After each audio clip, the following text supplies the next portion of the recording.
నిజామాబాద్కి వచ్చినప్పుడు ఇంకెక్కువ నేర్చుకున్నా. కానీ అన్నిటిని అమ్మేసేసేసాను. అన్నిటిని అమ్మేసి మీటింగ్లు పెట్టి చేసాను.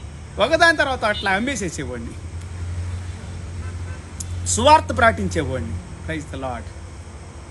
నేను ఒకసారి ఒక కారు కొందాం అనుకున్నా. మళ్ళీ ప్రేరేపణ వచ్చింది. ప్రార్థిస్తూ ఉండా, అడుగుతూ ఉండా, వెళ్తూ ఉండా, తిరుగుతూ ఉండా. ఎప్పుడు 2098, 2000 కాదు, 2000కు ముందు. కానీ నా ప్రేరేపణ ఏమొచ్చిందంటే, కారు కొంటే ఏం లాభం, నువ్వు బుక్స్ ప్రింట్ చెయ్యి. ఇవి ఎంతోమంది పాటలు పాడుకొని ప్రభువుని ఆరాధిస్తారు, స్తుతిస్తారు, గణపరుస్తారు, ప్రార్థిస్తారు అని చెప్పి దేవుడు నాతో మాట్లాడాడు. ఆ డబ్బులన్నీ తీసుకెళ్ళి బుక్స్ ప్రింట్ చేయించేసాడు, పాటల పుస్తకాలు. అవి ఎంతోమంది ఎన్నో ప్రాంతాలకు వెళ్ళింది. అది నా లప్పట్లో. ఇలాగా ఎన్నో ధనాన్ని పిల్లారా నేను ప్రార్థన చేసేవాడిని. ప్రభా, మీటింగ్లు పెట్టాలి, స్వార్థ ప్రకటించాలి, ఓ స్టేజీ కావాలి నాయన నాకు అని చెప్పి ప్రార్థన చేశాను. దేవుడిని అడిగాను. దేవుడు ఒక స్టేజీ చేయటానికి ఇప్పుడు 96 సంగతి చెబుతున్నా. 96లోనే ఎంఎస్ఆర్ గ్రౌండ్ అని ఉంటుంది ఇక్కడ నిజామాబాద్లో. అక్కడ ఫస్ట్ మీటింగ్ అనమాట గ్రౌండ్లో 96లో. 95లో ఒక మీటింగ్ పెట్టండి సెయింట్ జాన్స్ స్కూల్లో డిసెంబర్లో, క్రిస్మస్కి ముందు. తర్వాత 96లో మంచి పబ్లిక్ మీటింగ్ పెట్టించాడు. ఆ మీటింగ్ కోసము దేవుడిని అడిగినట్లుగా మంచి స్టేజ్ ఇచ్చాడు దేవుడు. అడవిలోకి వెళ్ళి ఆ కట్టెలు తీసుకొచ్చి వాటిని ఐరన్ రాడ్స్ స్టాండ్లు చేయించి దాన్ని ఎంతోమంది తీసుకెళ్ళి వాడుకున్నారు. దేవుని స్తోత్ర. ఇలా ప్రభువుని అడుగుతాను పిల్లారు ప్రతి దాని గురించి కూడా. హల్లెలూయా, దేవుని స్తోత్ర. ఓసారి అడిగాను, ప్రభువా మంచి మైక్ సిస్టమ్ కావాలి, పిఏ సిస్టమ్. దేవుని స్తోత్ర. 2001లో అద్భుతమైన పిఏ సిస్టమ్ ఇచ్చాడు దేవుడు. ₹1,00,000 పెట్టిన ఆ దినాల్లోనే పిఏ సిస్టానికి. ఆ డబ్బంతా కూడా పోగు చేసి కొన్ని ఇన్స్టాల్మెంట్గా కట్టుకొని దేవుడిని అడిగాను. దేవుడు అద్భుతాలు చేస్తాడు పిల్లరా. ఈ స్థలం కావాలని అడిగాను ప్రభువుని. ఇన్ని సంవత్సరాలు నమ్మకంగా నీకు సేవ చేశాను కదా ప్రభువా. నాయన ఉండటానికి ఇల్లు లేదు, 20 మంది అనాథ పిల్లలు ఉన్నారు, మా కుటుంబం మేము 5గురిమి, ఇంకా సంఘం, అప్పుడు సంఘం బాగా ఉండే సంఘం ప్రభువా, 300-400 మంది సంఘం. వీళ్ళని ఎక్కడ పెట్టాలి ప్రభువా? అక్కడ కట్టుకున్నాం రెంటెడ్ దాంట్లో, కానీ తీసేయమన్నారు. చాలా బాధ అనిపించింది. వేదనతో రోదనతో ప్రార్థించాను. ప్రభు అన్నాడు, జాన్ తీసేసే అన్నాడు. తీసేసాను. ప్రార్థన చేశాను, ఒక స్థలం ఈ ప్రభు అని. నీ ప్రార్థన నేను విన్నాను జాన్, నువ్వు నా మాట విన్నావు కాబట్టి, నేను చెప్పిందల్లా నువ్వు చేసావు కాబట్టి తప్పక నేను నీకు ఒక మంచి స్థలం ఇస్తాను. ఏం బాధపడకు జాన్, ఎందుకు బాధపడుతున్నావు, ఏం బాధపడొద్దు అన్నాడు. ఇంతే మాట్లాడాడు దేవుడు నాకు. ఈ స్థలాన్ని ఇచ్చాడు. దేవుని స్తోత్రం. ఈ స్థలంలో ఈ 3 అంతస్తుల బిల్డింగు, చర్చి అని, మేము ఉండటానికని, అనాథాశ్రమాన్ని కట్టడానికి దేవుడు కృపనిచ్చాడు. దేవుని స్తోత్రం. ఒకసారి కాదండి, స్టెప్ బై స్టెప్ ఎన్నో కష్టాలు పడి, ఎంతో వేదనతో రోదనతో ప్రార్థించినప్పుడు, కష్టపడినప్పుడు, 20 సంవత్సరాల పైనే కష్టపడిన తర్వాత కానీ నాకు ఒక స్థలం దొరకలేదండి. కష్టపడి విశ్వాసంతో పొందుకొని సేవ చేసి ఈ యొక్క స్థలం కొరకు కూడా కావాల్సిన ధనాన్ని పొందుకున్నాను దేవుని కృపలో. దేవుడు మీ అవసరాలు తీరుస్తాడు పిల్లారా. ఇలా చెప్పుకుంటూ పోతే ఎన్నో రీతులుగా దేవుడు అద్భుతాలు చేయటం ప్రారంభించాడు. బలహీనతగా ఉన్నప్పుడు స్వస్థపరచు ప్రభు అంటే, బాగు చేయ ప్రభు అంటే, బలపరచు ప్రభు అంటే బలపరిచాడు. కృంగిపోయిన స్థితిలో లేవనెత్తు ప్రభు అంటే లేవనెత్తాడు. ఒంటరిగా ఉన్నప్పుడు నాకు తోడుగా ఉండు ప్రభు అంటే నాకు తోడుగా ఉన్నాడు. ఎంతోమంది నన్ను అవమానించినప్పుడు, బాధ పెట్టినప్పుడు, దోచుకున్నప్పుడు, అబద్ధాలాడి మోసం చేసి నన్ను భయంకరమైన చిత్రహింసలకు గురి చేసినప్పుడు, దేవా నేను భరించలేను నాయన, నన్ను తీసుకో ఈ భూమి మీద ఉన్నట్టే ప్రభు నాతో ఏమన్నాడంటే, ప్రభు ఏమన్నాడంటే, జాన్ నువ్వు ఇంకా కొన్ని రోజులు ఈ భూమి మీద ఉండి నా కొరకు సేవ చేయాలి, నా స్వార్థ ప్రకటించాలి, నీ కళ్ళతో చూసేటట్లు చేస్తా, నీ చెవులతో వినేటట్లు చేస్తా, మంచి విషయాలని అన్నాడు. నేను నీకు తోడుగా ఉన్నాను జాన్ అన్నాడు. సరే ప్రభు, నువ్వు తోడుగా ఉంటే నేను బ్రతుకుతాను ఈ భూమి మీద, లేకపోతే బ్రతకలేను. దేవుని స్తోత్రం. ఇలా దేవుడు ఎన్నో అద్భుతాలు పిల్లారా, ఎన్నో అద్భుతాలు. హల్లెలూయా, హల్లెలూయా, హల్లెలూయా. స్తోత్రం, స్తోత్రం, స్తోత్రం. Thank you Jesus. మీ జీవితాల్లో కూడా అద్భుతాలు చేస్తాడు దేవుడు. మీరు అడిగిన వల్ల ఇస్తాడు పిల్లారా.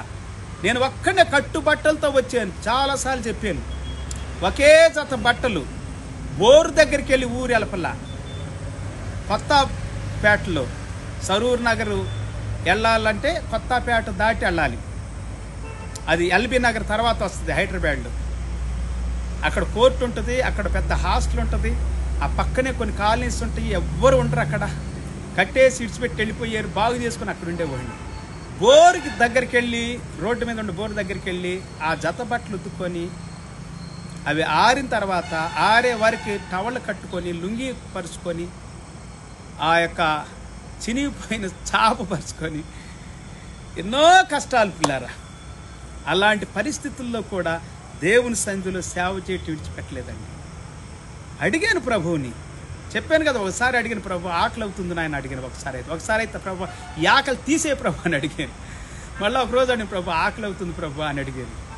వేడి పకోడీలు చేసి పెట్టింది ఒక తల్లి. అయితే నేను వెళ్ళినప్పుడు మంచిగా దీవించి వచ్చాను సంతోషంగా. ఒక పావలా పెట్టింది కానుక. అదే ఎక్కువ దినాల్లో. ఒక తల్లి అయితే మంచి ఎగ్ కర్రీ చేసి పెట్టింది ఒకరోజు. ప్రభు ఆకలి అవుతుంది ప్రభు అని అడిగింది. అద్భుతం పిల్లారా. ఒకరోజు అయితే ఒక అతను ₹2 కానుక పెట్టాడు ఒక పెద్ద కవర్లో. ఆ ₹2 కూడా నాకు చాలా ఎక్కువ. దానితో కొనుక్కొని కొన్ని వస్తువులు నేను కొన్ని రోజులు గడపడం జరిగింది. ఇలా చెప్పుకుంటే పోతే ఎన్నో పిల్లారా. ఒక అతను ₹1 కానుకిస్తే అది ఉప్మారావు కొనుక్కొని 3 దినాలు నేను ప్రార్థన చేసుకొని తిని సేవ చేశాను. దేవుని స్తోత్రం. పిల్లారా, నీ కష్టాన్ని, నీ బాధను, నీ నిందను దేవుడు చూస్తున్నాడు. నీ అవసరత దేవుడు చూస్తున్నాడు. నీ అవసరతలు తప్పకుండా దేవుడు తీరుస్తాడు. ఆ స్నేహితుడు అడిగినప్పుడు తప్పకుండా ఇస్తాడు అని విశ్వాసంతో వచ్చాడు, అడిగాడు. అతడు మాటికి సిగ్గు లేకుండా అడుగుతున్నాడు కాబట్టి దాని నిమిత్తమైన లేచి వచ్చి తన అవసరాలు తీర్చాడు. మీ పరలోకపు తండ్రి నిశ్చయముగా ఇస్తాడు, తప్పకుండా ఇస్తాడు. మా లూకాసు వార్త 18వ అధ్యాయంలో ఒక విధవరాలు గురించి కూడా మాట్లాడాడు యేసు ప్రభువారు. ఆ విధవరాలు విడవకుండా అడుగుతానే ఉంది, గోజాడుతూనే ఉంది, విసుగు చెందకుండా. అన్యాయస్తుడైన న్యాయాధిపతికే విసుగు చెందింది. ఆమెకు న్యాయం తీర్చాలనుకున్నాడు. యేసు ప్రభు అంటాడు 18వ అధ్యాయము 7వ వచనంలో లూకాసు వార్తలో, ఆయన తప్పక మీకు న్యాయం తీర్చును. మీకు న్యాయం తీరుస్తాడు పిల్లారా. మీ సహాయమును ఆయన తప్పక తీసుకొని వస్తాడు మీ దగ్గరికి. ఆయనే మీ సహాయకుడు. మీ కష్టాల్లో, మీ బాధల్లో మీరు ప్రభువుని అడగండి. కట్టుబట్టలతో వెళ్ళానండి నేను సేవకి. అలాగే బైబిల్ ట్రైనింగ్ కూడా ఒకే జత బట్ట. అప్పుడైతే ఒక జత ఒంటి మీద ఉంది, ఒక జత పెట్టిలో ఉంది. చిన్న బ్యాగ్ తీసుకొని వెళ్ళాను. ఎన్నో కష్టాలు పడి ట్రైనింగ్ అయ్యాను. ట్రైనింగ్ చేసుకొని ముగించుకొని వచ్చాను హైదరాబాద్. అక్కడ కూడా ఎన్నో కష్టాలు పడ్డాను. కష్టపడి సేవ చేసుకుంటూ వస్తున్నామండి. దేవుడు తన బిడ్డల్ని నిత్యము తనతోనే ఉంచుకుంటాడు పిల్లారా. హల్లెలూయా. నాకెంత దేవుడిచ్చినా కానీ ఒకటే చెబుతా, ప్రభా నేను సుఖపడను, ఈ డబ్బంతా సేవ చేస్తాను. మణిపూర్ వెళ్ళాను, మణిపూర్ వెళ్ళి సేవ చేసి వచ్చాను. అండమాన్ నికోబార్ వెళ్ళి సేవ చేసి వచ్చాను. ఇలా చెప్పుకుంటే పోతే అడవుల్లోకి, గుట్టల్లోకి, కొండల్లోనికి రాత్రులు నేను నా భార్య వర్షం వస్తే జోరు వర్షంలో ఎక్కడో ఎల్లారెడ్డి వెళ్ళాం. వెళ్ళి వస్తూ ఉన్నప్పుడు మధ్యలో బాన్సువాడికి ఎల్లారెడ్డికి మధ్యలో పెద్ద అడవి ఉంటుంది. చిట్టడివి, కారడివి అంటారు చూడండి. రాత్రి అయిపోయింది. 11ంటికి ముగించుకున్నా, ప్రార్థన వచ్చుతున్నా, విశ్వాసం తెలదాములని. వర్షం వచ్చింది, బండి కదలట్లే, పెద్ద వర్షం. అడవిలో చీకటి, చెమ్మ చీకటి మధ్యలో ఆగిపోయాం పిల్లలు. నేను ఒకటే అనుకున్నా, నా భార్య భయపడలా, నేను భయపడలా. ప్రభువుకి రాత్రి అయిన పగలైన ఒకటి, ప్రభువా మేము ఇక్కడ చిరుక్కుపోయాం, నువ్వే మాకు తోడుకుండాలని అడిగాం. దేవుడు మాతో ఉన్నాడు. ఆ రాత్రి 2 గంటలు 3 గంటలు చూసాం, వర్షం తగ్గట్లా. ఇక వర్షంలోనే బయలుదేరాం. ఇక బండి కూడా ఏం కాలేదు. దేవుని స్తోత్రం. అడిగాను, ప్రభు బండి కూడా ఏమవ్వద్దు ప్రభు, నీ సేవకు వచ్చావు నాయన. నా భార్య ఆమె కూడా ధైర్యంగా నాతోనే ఉంది. హల్లెలూయా. సో పిల్లలు, ఇలా చెప్పుకుంటూ పోతే ఎన్నో అద్భుతాలు. దేవుడు మమ్మల్ని కాపాడాడు, శత్రు బారి నుండి కాపాడాడు, హింసించటానికి, దూషించటానికి, కొట్టడానికి, చంపటానికి వచ్చిన ప్రజల నుండి కాపాడాడు. దేవుని స్తోత్రం. వ్యాధుల్లో, రోధల నుండి కాపాడాడు. ఆర్థికపరమైన ఇబ్బందుల నుండి ప్రతి అవసరతలో నుండి, అక్కరతలో నుండి, మాకు కావలసిన వ్యాధులు రోగాల నుండి కూడా స్వస్థపరచమని అడిగినప్పుడు మమ్మల్ని మా పిల్లల్ని నేటి వరకు కాపాడిన దేవునికి స్తోత్రాలు కలుగును గాక. మా వివాహ జీవితాన్ని 30 సంవత్సరాలు కాపాడాడు దేవునికి స్తోత్రం. అలాగనే నా పరిచర్య 38 సంవత్సరాల పరిచర్యని దేవుడు అద్భుతంగా విజయవంతంగా నన్ను కాపాడుతూ నడిపించుకుంటా సేవ చేయటానికి దేవుడు కృపను చూపుతూ ఉన్నాడు. కష్టాలు వస్తే పిల్లారా, సేవకులకి, విశ్వాసులకి, దేవుని బిడ్డలకి, దేవుని నమ్మిన బిడ్డలకి శ్రమలోను, కష్టంలోను, బాధలోను, నిందల్లో, అవమానాల్లో కూడా దేవుని మహిమపరచాలి. యోబుకి ఎన్నో కష్టాలు వచ్చినాయి పిల్లలు. ఆయన తన నాలుకతో కూడా పాపం చేయలే, విసుగు చెందల, వేసారిపోవాల. దేవుణ్ణి స్తుతించాడు. దేవుడు అద్భుతంగా ఆయన స్వస్థపరిచాడు. పెస్సి పిల్లవాని దేహంలా చేసి అతని అవసరాలు కోల్పోయిన దానికంటే 2 అంతలుగా అధికంగా ఇచ్చాడు. క్రైస్తవ మీ కష్టంలో, మీ శ్రమలో దేవుడు మీకు తోడుగా ఉంటాడు. మిమ్మల్ని చూస్తున్నాడు. మిమ్మల్ని విడిచిపెట్టలేదు, మర్చిపోలేదు, త్రోసివేయలేదు, తృణీకరించలేదు, అవమానించాడు ఆయన. క్రైస్తవ ఆయనే చెప్పాడు కదా, అడుగుడు మీకు ఇవ్వబడి, అడుగు ప్రతివానికి ఇవ్వండి. మీకు ఏది కావాలని అడగండి. ఎంత సమస్య అయినా కానీ, ఎన్నో సమస్యలు అండి నా జీవితంలో, నిజంగా ఎన్నో బాధలు. ఏడవటానికి కూడా స్థలం లేదు నాకు. ఏడవాలని ఉంది ప్రభువా, ఏడవటానికి స్థలం లేదని అడిగింది ప్రభు. ఏడవటానికి కూడా స్థలం లేదు, దిగమింగుకొని. అలాంటి పరిస్థితుల్లో కూడా దేవుడు నాకు తోడుగా ఉన్నాడు. నా శ్రమల్లో, నా నిందల్లో, అవమానాల్లో. అదే అపోస్తలుడు పౌలు అంటాడు 2వ కొరింథీయులకు రాసిన పత్రిక 12వ అధ్యాయం 9-10 వచనం. అద్భుతమైనటువంటి మాట. నిందలు, అవమానాలు, శ్రమలు, బాధలు, దుఃఖాలు అన్నిటిలో కూడా నా కృప నీకు చాలు అని అన్నాడు. కనికరం చూపు దేవుడు. బలిని కోరే దేవుడు కాదు, నాశనాన్ని కోరే దేవుడు కాదు, కఠినత్వాన్ని చూపే దేవుడు కాదు, కఠినుడు కాదు మన దేవుడు, చచ్చినవాడు కాదు మన దేవుడు, బండ కాదు మన దేవుడు, రాయి కాదు మన దేవుడు, ఒక చెట్టు, ఒక పుట్ట, ఒక జంతువు, ఒక పక్షి, ఒక పురుగు కాదు మన దేవుడు. జీవము కలిగిన వాడు, చలించేవాడు, మాట్లాడేవాడు, వినేవాడు, సహాయం చేసేవాడు, అద్భుతమైన సహాయం చేస్తాడు పిల్లారా. గొప్ప కార్యాలు నీ జీవితంలో చేస్తాడు.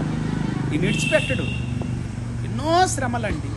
నా శ్రమల్లోనే నేను ఎన్నో అనుభవాలు నా జీవితంలో. నన్ను బాధ పెట్టారు కొంతమంది సేవకులు. నా సంఘ బిడ్డలను దొంగిలించారు. చాటుగా వచ్చి దొంగిలించారు, మాటు కాసి దొంగిలించారు, మాయ మాటలు చెప్పి దొంగిలించారు, అబద్ధాలు చెప్పి, మోసపు మాటలు చెప్పి. ఇప్పటికి పెద్ద పెద్ద సంఘాలు దొంగిలించారండి. కానీ సిఎస్ఐ వాళ్ళ చాలా నెంబర్ 1 మంచి యథార్థమైన వాళ్ళు అంటే సిఎస్ఐనండి. లోతరన్ కానీ, సిఎస్ఐ కానీ, బ్యాప్టిస్ట్ కానీ చెప్పుకుంటూ పోతే, ఈ కొత్త సేవ చేసే కొంతమందే కానీ ఇట్లాగా ఎంపటపడి దొంగిలించేది. ఇప్పుడు కొంతమంది పెద్ద పెద్ద సంస్థలు కూడా దొంగిలిస్తూ ఉన్నారు ఆత్మల్ని. కష్టపడి సేవ చేస్తున్న సేవకుని బాధ పెడతారు, కృంగదీస్తారు, అవమానిస్తారు. అదేమంటే మాది మంచి బోధ, మా దగ్గర మేత బాగుంది, మా దగ్గర బిల్డింగులు బాగుంటాయి, మా దగ్గర డబ్బులు బాగుంటాయి అని చెబుతారు. నీ సహోదరును బాధ పెడితే, వేదనకు గురి చేస్తే, ఒకే గొర్రె పిల్ల ఉండవాని దగ్గరికి వెళ్ళంట, ఆ గొర్రె పిల్లని తెచ్చి బలిచ్చాడంట. వీడికి 100 గొర్రె పిల్లలు ఉన్నాయి, 100 గొర్రెలు ఉన్నాయి, ఒకటి ఇవ్వచ్చుగా. జాగ్రత్త, ఖబర్దార్, దావీదో జాగ్రత్త అంటున్నాడు ప్రవక్త వచ్చి. పిల్లారా, నువ్వు మోసాలు చేస్తున్నావా, ఆత్మను దొంగిలిస్తున్నావా, బాధ పెడుతున్నావా? జాగ్రత్త. ఎట్లాగింటాడు నీ ప్రార్థన దేవుడు? నన్ను ఎంతోమంది బాధ పెట్టారు. అప్పుడు దేవుడు అన్నాడు, జాన్, నువ్వు సువార్త ప్రకటించడానికి ఉండావు, అంతే, వాక్యం ప్రకటించడానికి ఉండావు, బోధ చేయడానికి ఉండావు, నా సేవ చేయటం, యాజ్ ఎ మిషనరీగా పనిచేయి, ప్రపంచ దేశాలన్నింటిలో తీసుకెళ్తా నిన్ను. అమెరికా 10 సార్లు వెళ్ళి సువార్త ప్రకటించి వచ్చా, లండన్, ఇంగ్లాండ్ వెళ్ళి సువార్త ప్రకటించి వచ్చా 2-3 సార్లు. ఇంకా దుబాయ్, గేబాయ్, మాస్కట్ లాంటి ఇవన్నీ ఏవి, జపాన్ వెళ్ళాను. దేవుని స్తోత్రం. నా కష్టాల్లో, నా బాధల్లో మొరపెట్టాను ప్రభువా. గొర్రెపిల్లని తీసుకెళ్ళారు ప్రభువా. ఇప్పుడు ఆత్మలు లేవు నాయన. నా కుటుంబాన్ని ఎలా పోషించాలి, నా పిల్లల్ని ఎలా చదివించాలి, పిల్లలు ఫీజులు కట్టలేని పరిస్థితి, నా భార్యకు నాకు సరైన వస్త్రాలు లేవు, ఉండటానికి ఇల్లు లేదు, కట్టుకోవటానికి రెంట్కి పైసలు లేవు. సంఘం అంతా దోచుకున్నారు.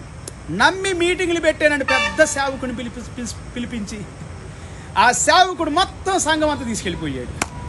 ఇట్లా కొంతమంది సేవకులు, ఇంకా 5-6 సేవకులు ఎంపడబడి, అటు కొంతమంది, ఇటు కొంతమంది, అందరూ వెళ్ళిపోయారు. ఒంటరి వాళ్ళం అయిపోయాం. మళ్ళా ఫస్ట్కి వచ్చేసేసాం.